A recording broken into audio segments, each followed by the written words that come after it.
Hello and welcome on board the TRex space station. My name's Ben, and today I'm going to be taking you through my top 10 racing games. TRex space station. So racing games aren't my favourite type of video game. You're much more likely to find me playing a shoot 'em up or a platformer or a role-playing game. But that said, there are some racing games that I've really enjoyed and become obsessed with over the years. And so this is my top 10 rundown of my favourite racing games. In at number 10 then is Super Hangon on the Sega Mega Drive, a game that takes me back to those sweet glory days of mid-90s gaming. If you've managed to play this in the arcades, you'll know that this is a fantastic game, especially if you've managed to find a cabinet with a full motorbike with tilt controls, rather than the somewhat inferior handlebar controls. Either way, the Sega Mega Drive version manages to retain all of the fun and challenge of the arcade, with you racing against the clock at breakneck speeds to try and extend your journey by just a few seconds. It's a really challenging game, and if you come off your bike halfway through, you're going to really struggle for time. If you want to do well in this game, the secret comes down to mastering the turbo button. Once your speed gets over 300 km per hour, if you press C, you'll unleash a mighty turbo that sends fire out the back of your engine and launches you down the track. The challenge of this game is knowing when to use the turbo and when to hang back a little bit. The turbo button is what makes Super Hang-On so unique and so memorable. The Mega Drive version comes with two modes, the arcade version and the story mode. In the story mode, you can slowly progress your career by earning more money and unlocking new upgrades for your bike. Either way, this game comes highly recommended and is a firm favourite among racing game fans on the Sega Mega Drive.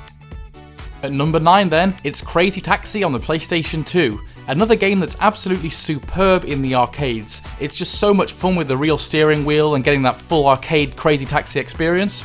And I think that they've done a very good job of porting that experience over to the home consoles here. I just love the manic racing around against the clock, picking up various passengers and trying to drop them off at the right area, and all the time racing against the clock, desperately trying to get that next ticket. The PlayStation 2 and Dreamcast versions come with an absolutely superb soundtrack of Offspring and Bad Religion songs. I think this is one of the biggest selling points of this game. It's such memorable music and everybody instantly falls in love with the game after hearing the soundtrack.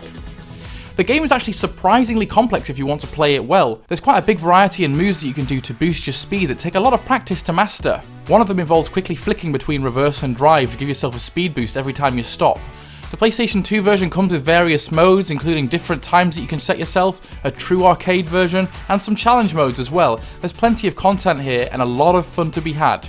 It's also pretty fun choosing one of 4 different characters, who each have their own characterizations and style, and little bits of funny dialogue in the game. It's a really great feeling racing close to cars and seeing your coin counter clock up, narrowly missing trams and people who are in the way. It's kind of funny though, you can't actually run anybody over, they always manage to dodge out of the way at the last minute. Apparently the PC version didn't have any of the music and took out some of the brand names that were in this game. If you're playing the PS2 or Dreamcast versions though, you'll see plenty of popular names such as Pizza Hut and Foot Locker. This game actually came with my PlayStation 2 and it's one that I still enjoy playing to this day, which is a testament to how damn good it is. At number 8 we have Micro Machines 2 Turbo Tournament on the Sega Mega Drive. This game is an absolutely hilarious top-down racer that is so much fun to play in multiplayer. I think that's where the Micro Machines experience really comes alive. This game actually supports 4-player because it comes with 2 extra controller ports in the cartridge, which is a really innovative and fantastically creative feature. The main fun of this game comes from competing with your friends and bumping each other off into oblivion. It's so much fun, especially on the level where you all have to kind of stay still on a sponge to go across a sink. It's always chaos every time I play that section. The level design is really creative. You'll find yourself racing around a toilet seat, racing around a kitchen, going around somebody's garden, in a DIY workshop, all these different features. It's so creative and so much fun seeing the different environments that they've packed into this game.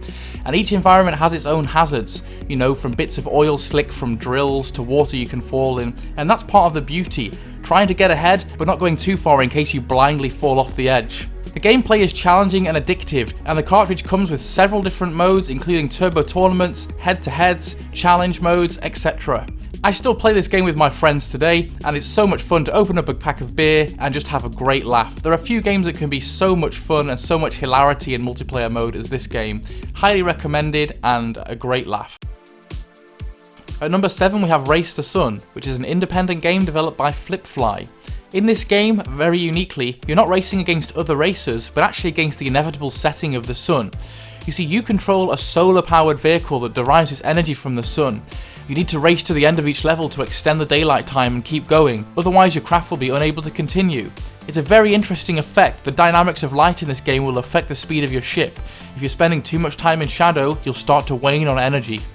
It's a very challenging but very addictive game. I think it's simple enough to be accessible to newcomers, yet complex and challenging enough to remain engaging over a period of time.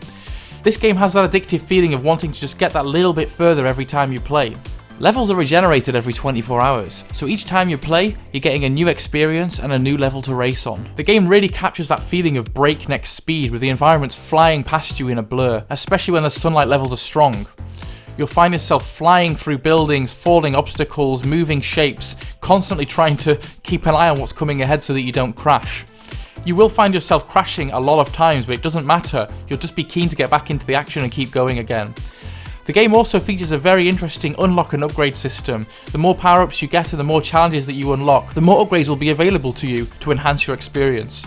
This is a truly unique, simplistic yet challenging game, and I strongly recommend that you check it out if you haven't heard of it before. At number 6 we have Star Wars Episode 1 Racer. Now I know that The Phantom Menace wasn't the most popular Star Wars film amongst you fans, but let this game be a little bit of consolation because this is actually a diamond in the rough. I really enjoy my futuristic racing games, and for me this is a personal favourite. For a Nintendo 64 game, it actually looks very visually impressive. It's a really fast-paced futuristic racer, in which you can pick as one of a number of characters from the movie. There are some very creative levels in this game which I really liked, and there are plenty of hazards. One of the very cool things about this game was the unique boost system. You have to hold the control stick forwards for an extended period of time, then let go and repress the accelerate button. If you need to turn at any point during that, you'll lose the ability to boost.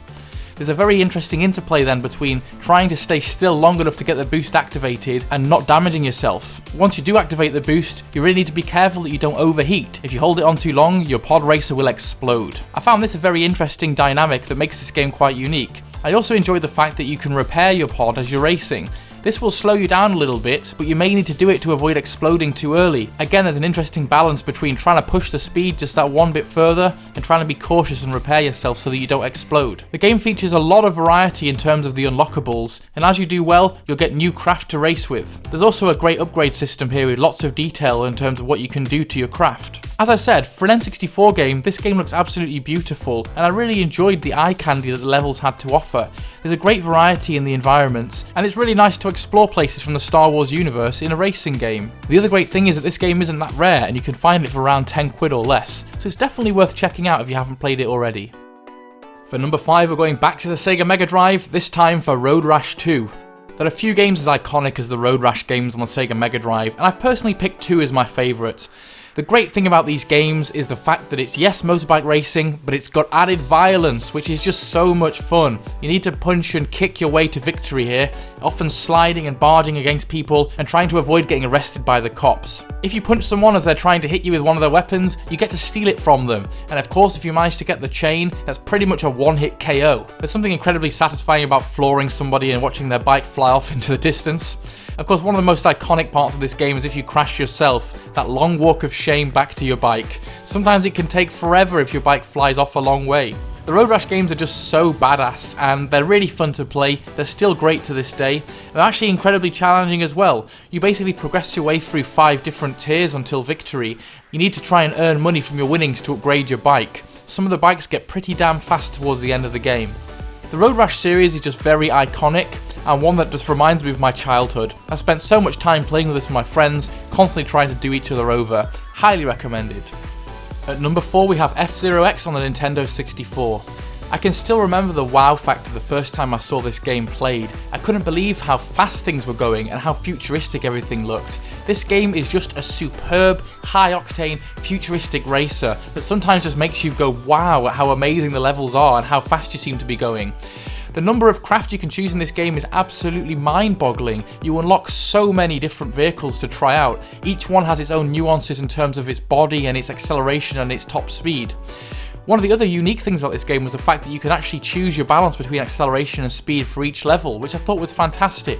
You really do go at breakneck speed in this game, and one of the great parts about it is that you can actually die. It's like the roguelike of racing games. If you push it too fast and let your body take too much damage, you will just explode and then that's it, game over. It really sucks if you do that in multiplayer and have to sit there watching your friends complete the levels. It's this fact that you can actually die and fly off the game and be unable to continue that makes it so much fun. It really gets the pulse going and gets some adrenaline flowing. After you've completed the first lap, of course, you got boost power. You can then boost your way to victory. Again, there's an interesting dynamic in this game between pushing your speed and trying to preserve yourself. Every time you boost, it takes off health from your body. You need to keep going until you can get to that wonderful regenerating pink goo to give yourself more boost and more body. There are a few games as iconic as this game on the Nintendo 64, and I'm sure F-Zero X makes it into plenty of people's top 10 lists. I don't need to say anything more.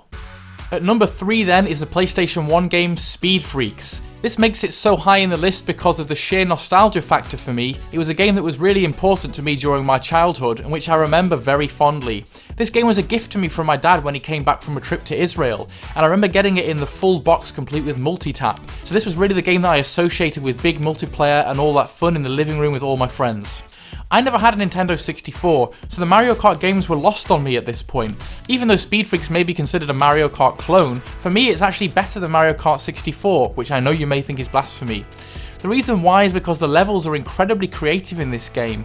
There's a lot going on. Each time you go through the laps, things in the levels will change. There's lots of dynamic alterations to the environment and new shortcuts that open up as you go along. The game also has a pretty unique boost system. You can increase your amount of boost power by collecting the little lightning bolts dotted around the levels, or if you manage to get the full power up, you get a full boost, which will send you flying across the level at great speed.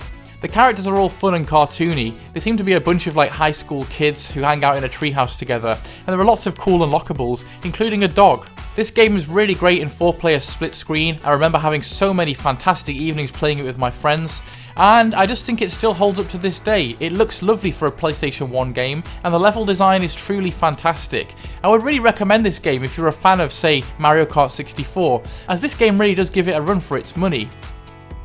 Next up then is Mario Kart Wii. Out of all the Mario Kart games, this is the one that I became the most obsessed with and the one that I spent the most time playing. I played this game for hours and hours during my 3rd year of university. I was pretty much obsessed with it. I'm talking long 5 or 6 hour sessions here, and I was pretty much undefeated in this game for many years.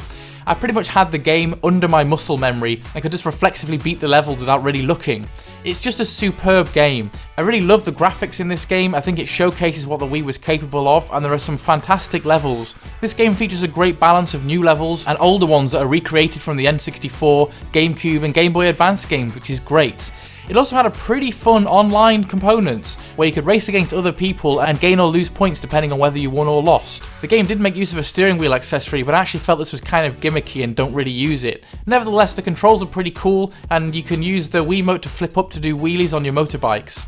There's a very impressive character roster featuring characters from several Mario games, and they all have different weights, lightweight, medium weight or heavyweight. I personally like the lightweights and would always use the Magicruiser. The level design is superb, there's lots of shortcuts, there are alternative routes, there are lots of secrets to pick up, and of course all of the well-known Mario Kart power-ups are here in this game. I know that there's a new Mario Kart available. I don't actually have a Nintendo Wii U, and so this is still my go-to Mario Kart game to this day. I love this game, I still love playing it in 4-player, and I think it's a really great showcase of what the Wii was capable of. Here we are then, my number 1 racing game is Sonic All-Stars Racing Transformed on the Xbox 360. When you think of kart racing games, you pretty much think of Mario Kart and the Mario franchise. Who'd have thought that such an amazing game could come from Sega, which features the characters from the Sonic games, that would be a contender for my favourite racing game. This game is absolutely superb. The level design is really mind-blowing. It's a completely new level of level design for me.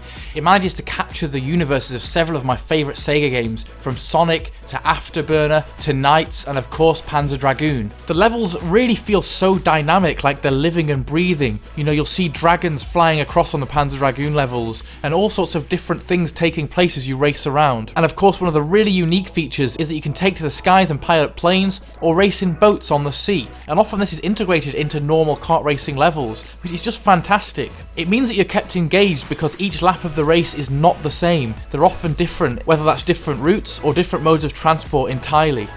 Also, several of the levels feature different racing styles and also fantastic boss battles. The graphics are so vibrant and colourful, and so much effort has been put into designing a really fantastic game here that I just couldn't pick anything else for my number one. I actually went to a talk by Sumo Digital at Play Expo this year, and it was really great seeing how some of these levels and characterizations had developed. The end product is so slick, it's so superb, and it's so challenging that I just keep coming back for more.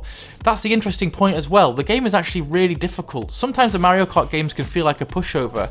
This is actually a very, very hard game with at least 4 difficulty levels to play through. Even on medium, you can easily lose a race if you're not paying attention, but any of the harder modes really do give you a run for your money. And that's why the game is so engaging, because there's so much to do and so much to practice. Each of the Sega characters has their own very stylized racing kart, plane and boat, and they really managed to capture the feel of the original games. All in all, this is a superb game that you have to play. It is just fantastic. Well, I hope you've enjoyed that list of my top 10 racing games. Please let me know in the comments below some of your own personal choices. It'd be great to hear from you. Take care guys, and I'll see you all soon.